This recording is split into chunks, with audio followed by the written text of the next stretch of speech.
अस्सलाम वालेकुम नाज़रीन, welcome to the mid day show. मैं हूं आपके साथ लबीबा तैमूर और हमेशा से मेरा साथ देंगे काशिफ बशीर खान साहब। वालेकुम सलाम। आज सीधा ये टैग किया मैंने कहा कि एकदम से उसके बाद फिर एक दफ़ा कहेंगे, और मैं यही कह रही थी कि हम एक इकट्ठे जो है हम टॉप स्टोरीज जो है वो हम बताते चलेंगे और अपने नाज़रीन को हम टॉप स्टोरीज बताते चले। जी जी।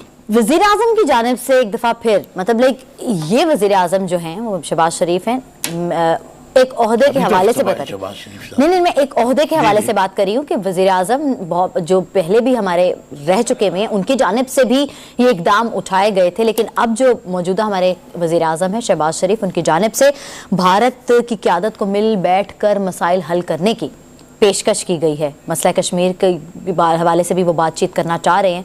सर, ऐसा क्यों होता है कि ये पहल जो है या इन्विटेशन है हमारी जानिब से ही होता है, क्योंकि वो तो हर धर्मी के ऊपर बटे मतलब हर धर्मी के ऊपर अड़े पड़े हैं, मतलब तुले हुए हैं, नहीं अड़े पड़े हैं, मतलब लाइक वो बात ही नहीं सुनते। ये हम देख रहे हैं कि पिछले 30-40 साल में तो हमने देखा कि हमारी तरफ से हर हुक्मरान ने, बल्कि मियां नवाज शरीफ साहब तो बहुत आगे भी गए हुए थे, यही स्टांस इनका है शहबाज शरीफ साहब का कि हमने उनके लिए ओपन आर्म्स रखे हुए हैं कि आप आए, हम आपको गले लगाते हैं। तो उसके जवाब में वो मोदी के साथ तो मतलब शरीफ बरादरान के ताल्लुकात भी अच्छे। जी हाँ, बिजनेस के भी इनके वहाँ पे थे, जो मुबैना तौर पे जो बिजनेस के इनके ताल्लुकात एक दूसरे की मिठल और दूसरे लोगों के साथ, तो एक दूसरे के फंक्शंस पे भी आते हैं। तो अच्छा, ये बात ये है कि आप देखें दुश्मन, हम बड़ी अच्छी बात वो कर रहे हैं, ये किताबों में अच्छी लगती हैं कि हमसाए जो हैं वो बड़े मतलब आपके ताल्लुकात बड़े अच्छे होने चाहिए। यूरोपियन कंट्रीज में अगर आप यूरोप में जाए तो वहाँ पे तो बॉर्डर्स भी खुले हैं, एक घर इधर है एक दूसरे मुल्क में है, तो लेकिन यहाँ पे हमारा अजली दुश्मन बैठा हुआ है हमारे बॉर्डर के साथ, मशरकी बॉर्डर के साथ, तो हम उसको ओपन आर्म के साथ वेलकम करते हैं। लेकिन वो उसके बदले में क्या करता है कि 48 में वो हमला करके हमारा कश्मीर जो है उस पर कब्जा कर लेता है, मकबूजा कश्मीर जो है। 65 में जो है फिर अटैक हो जाता है, उनके साथ जंग हो जाती है, 71 में हो जाती है, फिर कारगिल में आपने देख लिया क्या हुआ, और उसके बाद जो हमारी इंसर्जेंसी है बलूचिस्तान, कराची में से तो जनापुर के जो मैप्स निकले थे, आज जो दड़े इकट्ठे हो रहे हैं, इनका जो सरकर्दा लीडर था वो उसमें इन्वॉल्व था, बढ़ के बहुत सारे लोग इन्वॉल्व थे। तो हमारा जो इनकी कोशिश थी कि इसको अलहदा कर दिया जाए कराची को पाकिस्तान से हांगकांग की तर्ज पे, उसके पीछे भी भारत था। अभी भी बलूचिस्तान और खैबर पख्तूनख्वा के जहाँ पे भी वजीरिस्तान और जहाँ पे भी इंसर्जेंसी होती है, बॉम्ब ब्लास्ट होते हैं, उसके पीछे आपको पता है कि इंडिया ही निकलता है। अभी जो 1.5 साल पहले जो हुआ था जौहर टाउन में, उस पर तो गवर्नमेंट ने मतलब जो है वो उसको अनाउंस भी कर दिया और अक़वाम मुत्तहिदा में उसके सबूत भी लेके गए।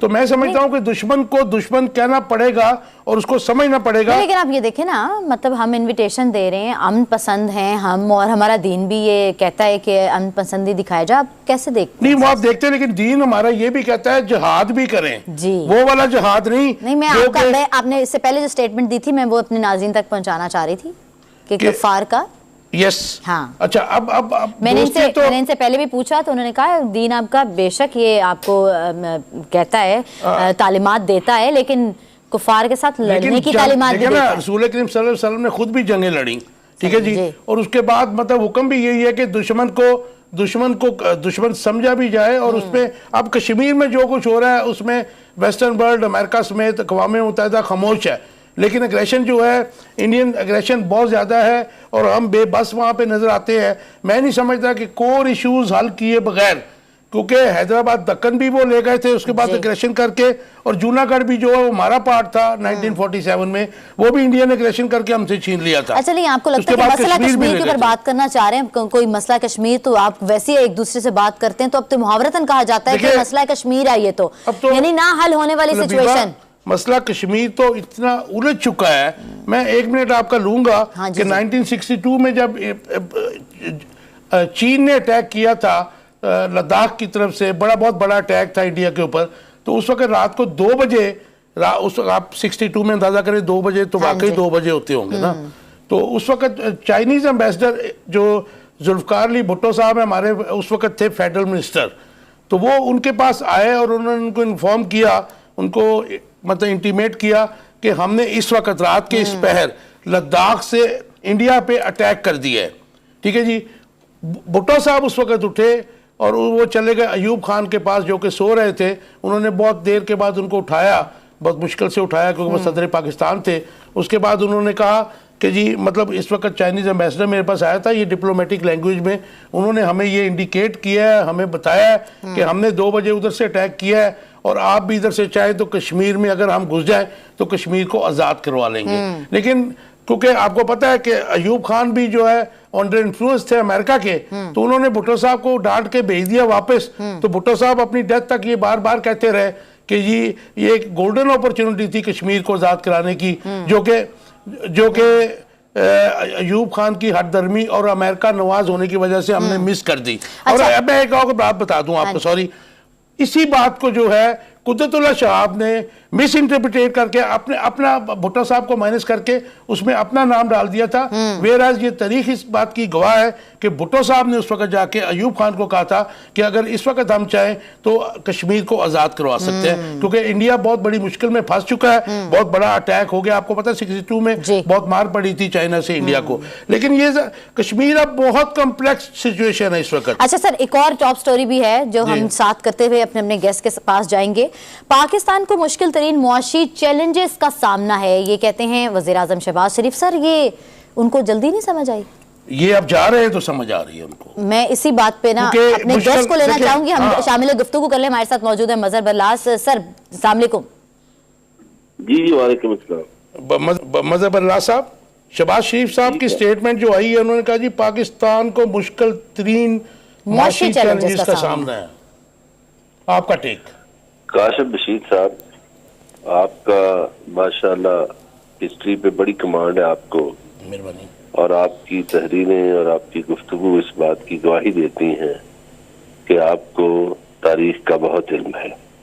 जी शुक्रिया। मैं ये पूछना चाहता हूँ मियां शहबाज शरीफ साहब से कि जब उनके भाई साहब ज़ियाउल हक की छतरी तले इक़्तिदार में आए तो यहाँ डॉलर की कीमत थी 8 रुपए 10 रुपए, फिर 12-14 हो गई।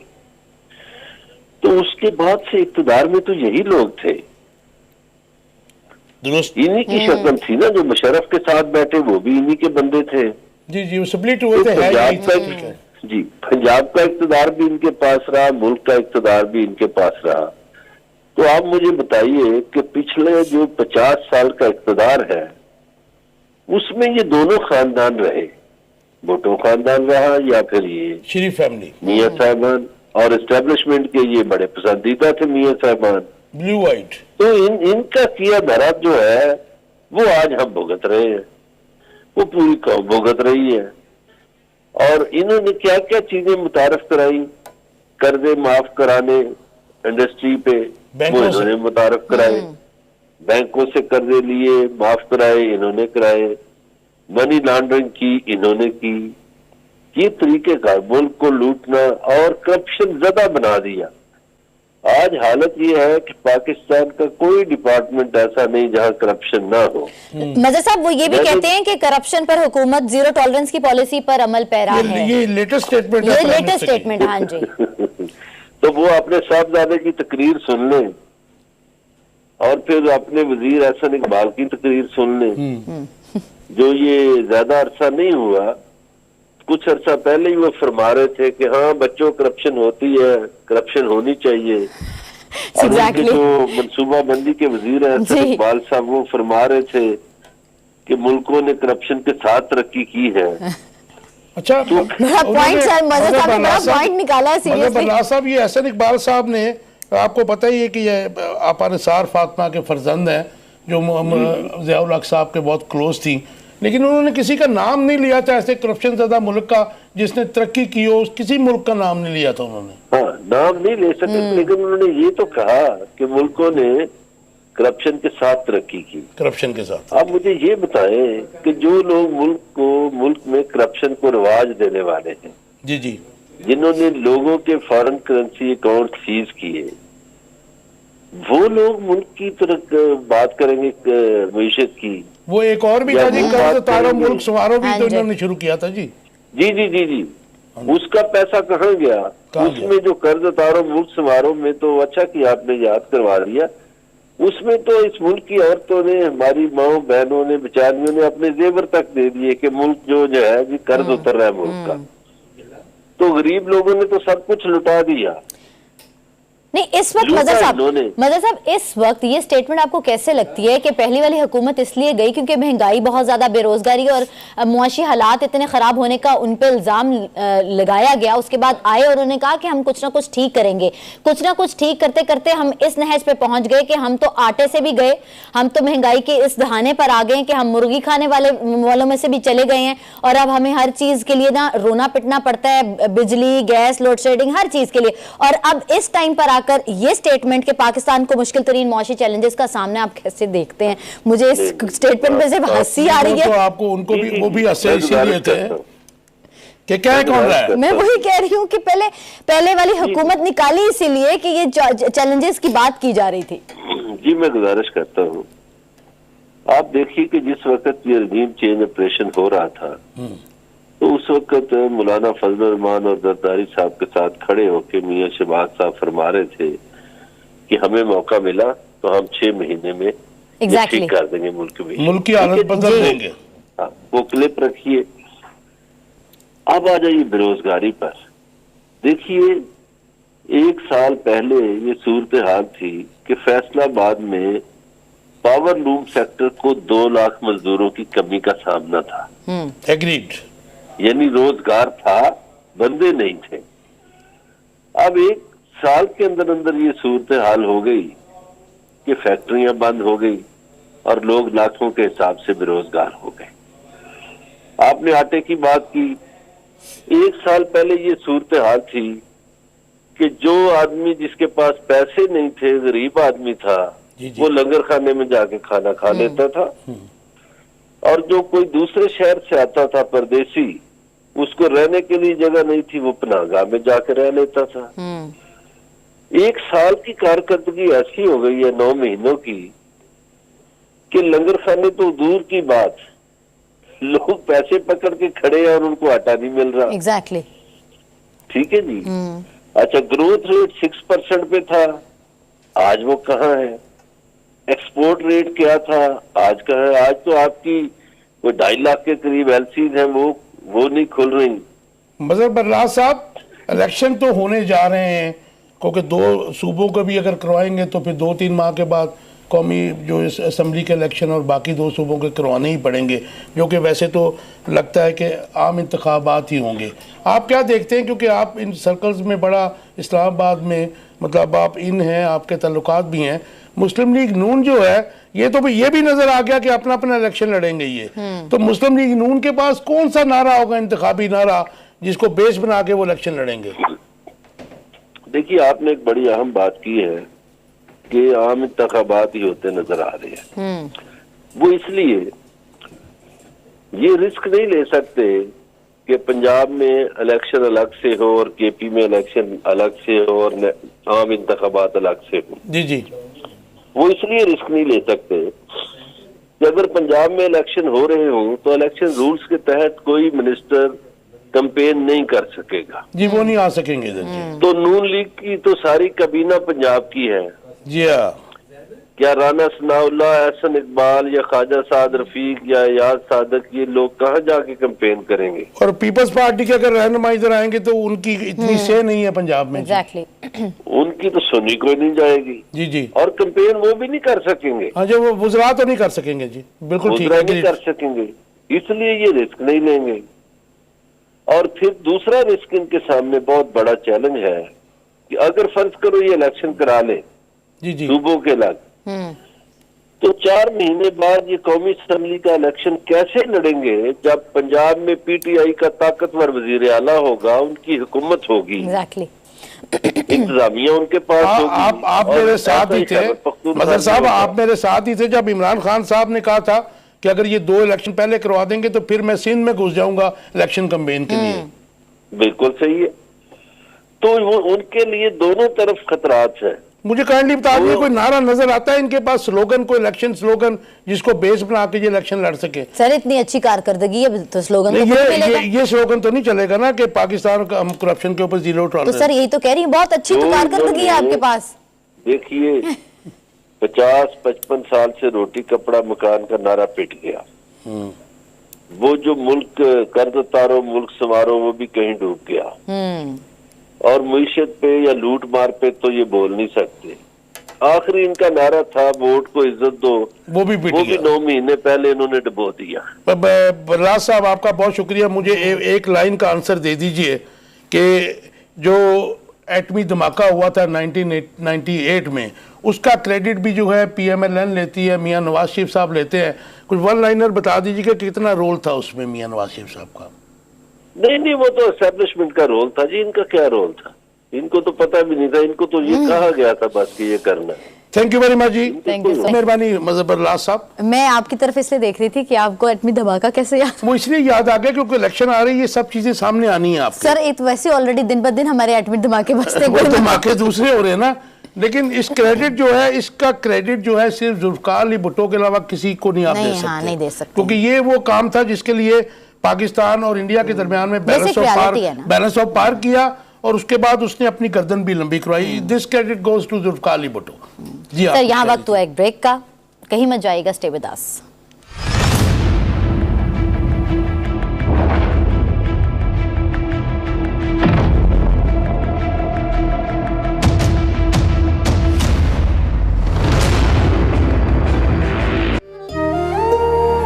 अंदर की अच्छाई को बाहर झलकने दो।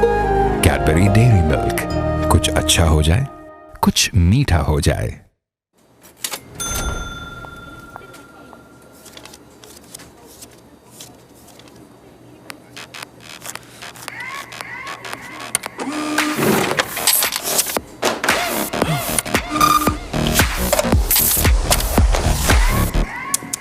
So done with these old school payment के तरीके।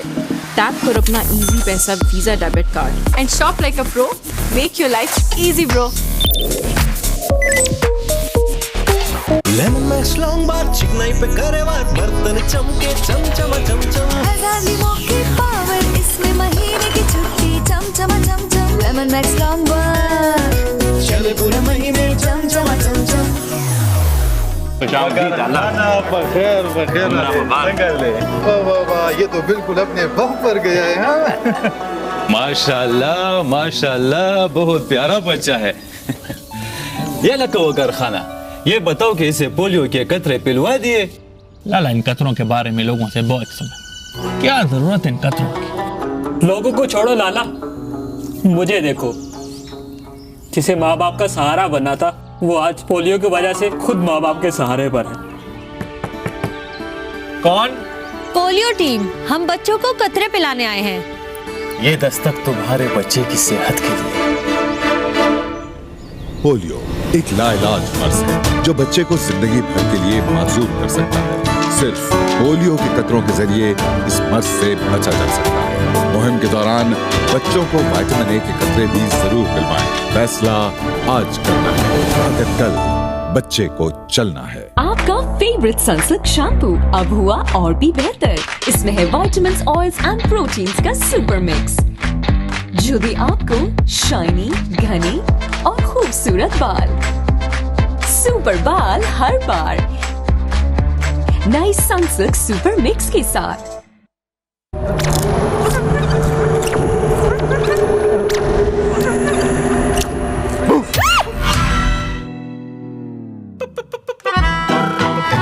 डोंट वरी, ब्राइट सा ब्राइट कर देगा।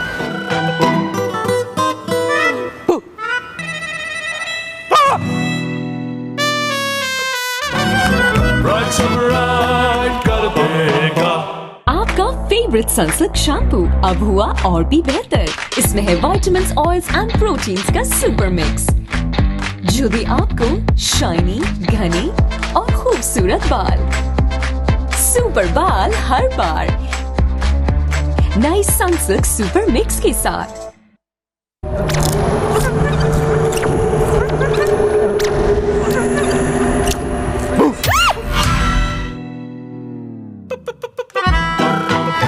डोंट वरी, ब्राइट सा ब्राइट कर देगा।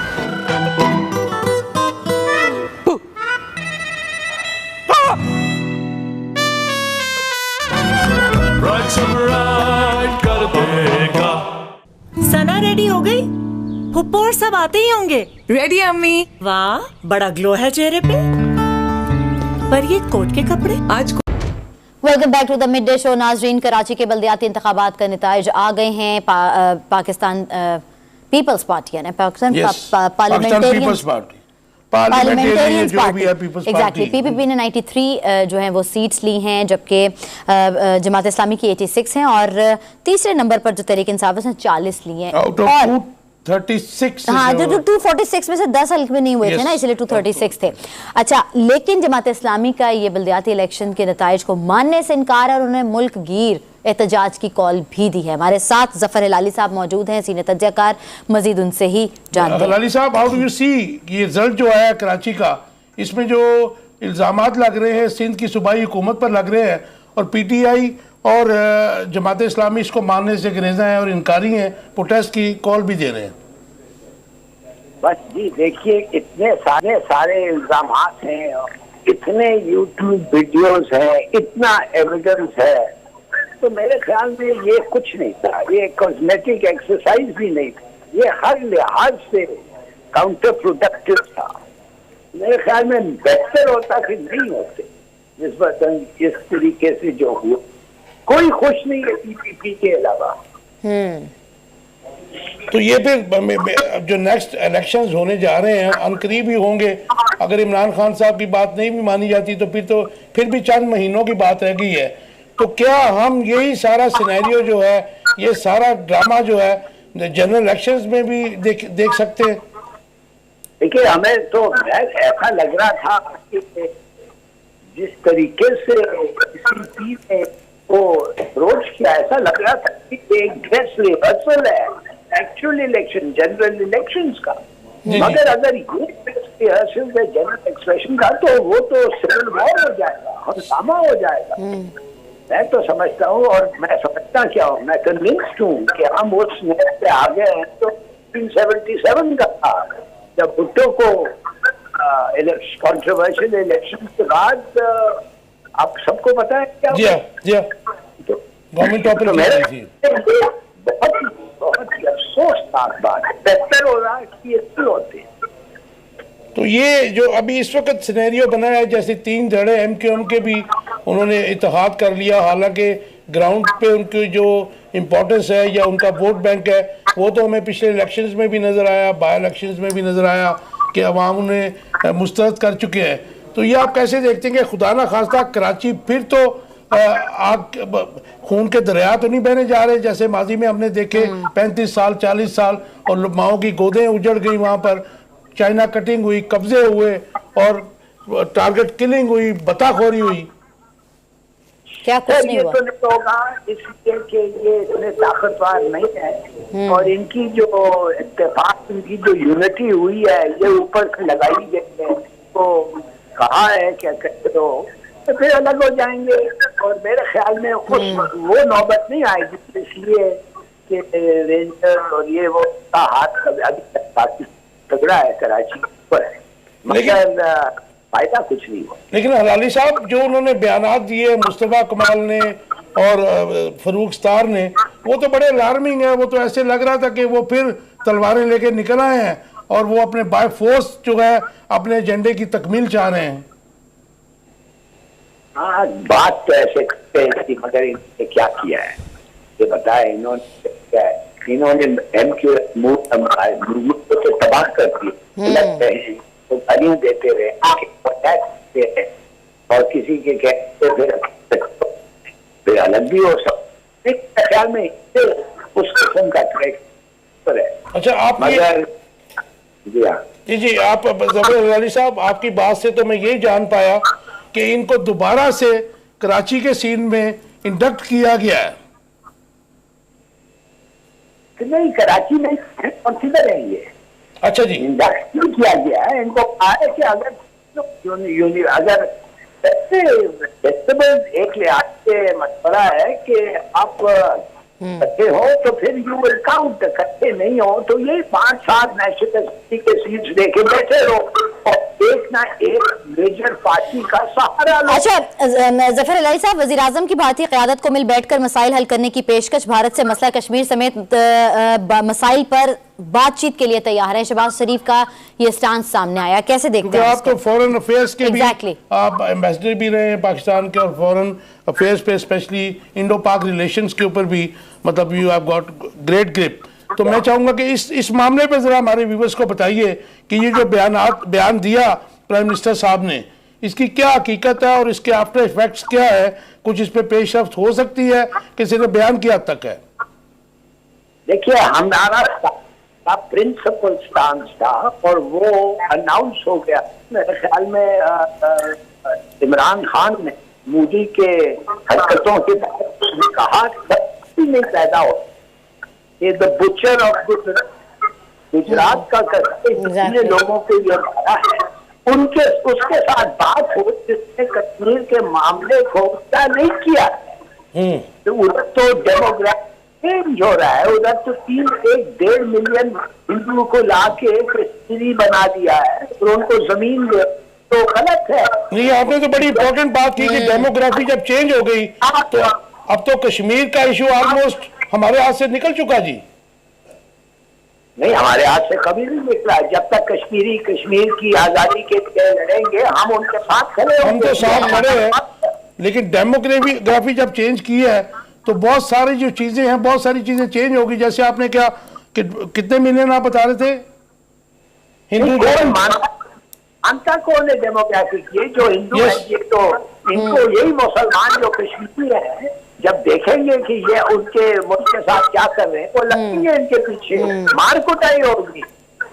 आप ऐसे वक्त पे अगर आप जाके मोदी से बात करें उसका मतलब क्या है? उसका मतलब ये नहीं है कि हम मान गए चलो जो मर्जी करो के साथ, पाकिस्तान के साथ तुम रिलेशनशिप ठीक रखो। ये कोई तरीका है? मैं ठीक है जी। अब अभी शहबाज शरीफ साहब ने एक और बयान दिया है, प्राइम मिनिस्टर पाकिस्तान ने, कि पाकिस्तान को मुश्किल 3 माशी चैलेंजेस का सामना है, और फिर वो कह रहे हैं जी करप्शन पर हमारी हुकूमत जीरो टॉलरेंस की पॉलिसी पर अमल पर आए। क्या करप्शन पे क्या कहा उसने? जीरो टॉलरेंस पर अमल पर आए। उसका खुद रिकॉर्ड देखें, कौन बात कर रहा है?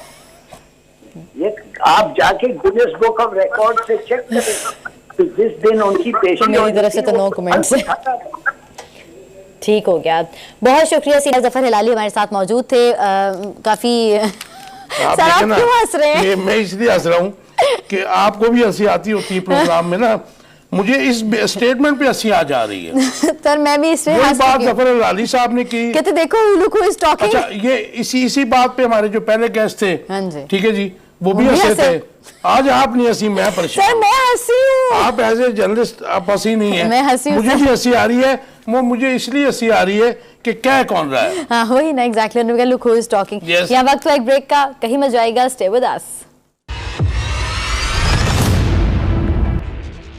Welcome back to the mid day show. नाजरीन, आपको बताते चलें कि तहरीके इंसाफ की कौमी असम्बली में वापसी की तैयारियों का जो है वो सिलसिला है और वो मामला जो उभरने लगा है, और इमरान खान ने पार्टी की सीनियर लीडरशिप का इजलास जो जमान पार्क में तलब कर लिया। इसी मद में वो ये चाह रहे हैं कि अब हम कम बैक करें और यहाँ भी आके स्मार्ट मूव है। Oh yes, very smart move.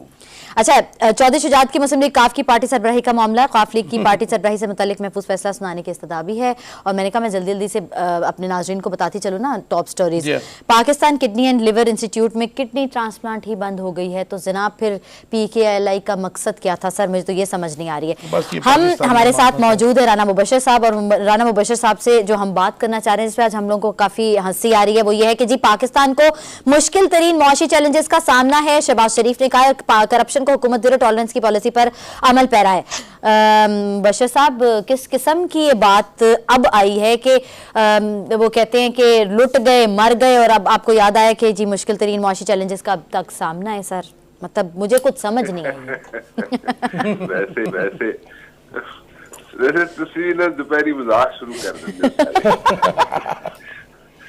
वैसे राना साहब you are the third guest हमारे प्रोग्राम में कि जो इस स्टेटमेंट के बाद सबने एक, मैं कहता हूँ कि क्या लॉफ्टर दिया। सर मैंने तो ये टॉप स्टोरी जब दी ना, तब मेरा लॉफ्टर तो खुद ही निकल आया तो फिर हमें तो एज ए मतलब एंकर्स जो है हमें तो न्यूट्रल मतलब हमारा तो वो जाहिर है कि वो हम न्यूट्रल है, लेकिन हमारी भी हंसी आ गई आप सब हंसी आई, हम भी हंस पड़े। देखो अगर इतना प्रॉब्लम्स है ने और उस दी रियलाइजेशन जेडी है that has come after like 9 months exactly. तो व्हाट अबाउट द 165 मर्सिडीज बेंजेस ये इंपोर्ट हुई है ने? हां जी, V8 भी आए सर जी।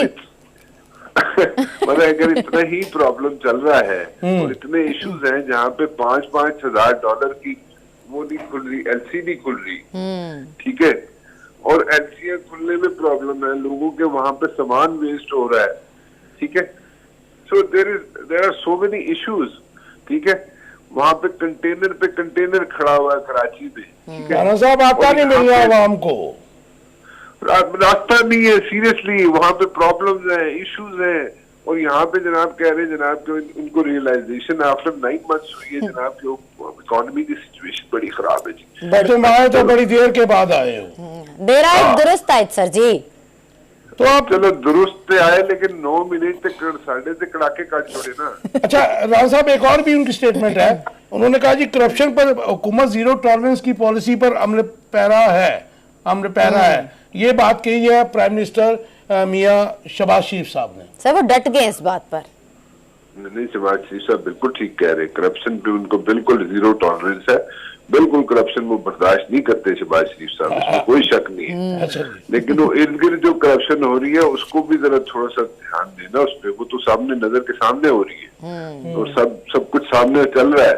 सुबह सुबह एक फाइल आती है, आप हमारे सीनियर बैठे हुए आपके साथ बीबी, सुबह एक प्राइम मिनिस्टर के पास फाइल आती है, उसके ऊपर लिखा होता है आईज ओनली, ठीक है, और वो एजेंसी की फाइल होती है, एजेंसी जो होती है सुबह रिपोर्ट करती है और वो प्राइम मिनिस्टर साहब के लिए होती है फाइल, उसमें बुलेट्स होते हैं और वो बुलेट्स ये कहते हैं जनाब कि कौन क्या कर रहा है, वो प्राइम मिनिस्टर साहब के पास एक पेजर आ जाता है, ठीक है, तो उनको एक क्लियर पिक्चर मिल जाती है प्राइम मिनिस्टर साहब को, प्राइम मिनिस्टर को, तो वो जनाब उसमें पता चल जाता है कि कौन क्या कर रहा है, कौन मिनिस्टर क्या कर रहा है, कहाँ पे क्या हो रहा है, पॉलिटिकल डेवलपमेंट क्या हो रही है, करप्शन कहाँ हो रही है, सो वो सब चीजें मिल जाती है सुबह। सो पिक्चर तो सुबह प्राइम मिनिस्टर जो भी हो उसको नाश्ते की टेबल पे जो फाइल मिलती है फॉर आईज ओनली, उसमें सब कुछ मिल जाता है, तो फिर इसमें कौन सा इशू है? कौन सा इशू कुछ समझ ना आ रहा हो आपको कि क्या एग्जैक्टली चलता है? तो ये कोई इलेक्शन में जो उनका कोई बयान है उनको अब नहीं मिल रहा था, क्योंकि वोट को इज्जत दो तो पिट गया, बहुत बुरी तरह खुद ही इन्होंने उसको पिटवा दिया।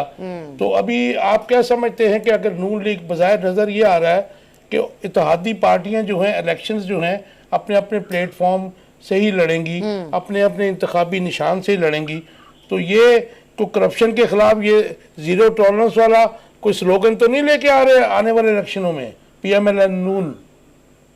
अगर करप्शन के खिलाफ कुछ स्लोगन लेके आएंगे भी तो मैं तो सिर्फ रिक्वेस्ट कर सकता हूँ, बहुत बड़े पॉलिटिशियंस हैं ये, हमें तो 33 साल हो गए इनके साथ इंटरेक्ट करते हुए, लेकिन द पॉइंट इज कि 33 सालों में जो इस वक्त की पॉलिटिक्स है वो ग्रो अप कर चुकी है, right, it has grown up like anything, और this is a different politics, so they have to grow up also. ये जो पॉलिटिशियंस हैं इनको 1990 की दिहाई से बाहर निकलना पड़ेगा, अदरवाइज 1990 की दिहाई से बाहर नहीं निकलेंगे तो पॉलिटिक्स में रिडंडेंट हो जाएंगे। आवाम जो है बड़ी समझदार होगी राणा साहब, not going to buy these slogan. Time has been पुराने वो जो सारे चूरन नहीं बिकने वाला, हां एग्जैक्टली, नहीं वो नहीं होगा, so they have to come up with something out of the box, people got the awareness too, thinking होगी तो चलेगा काम।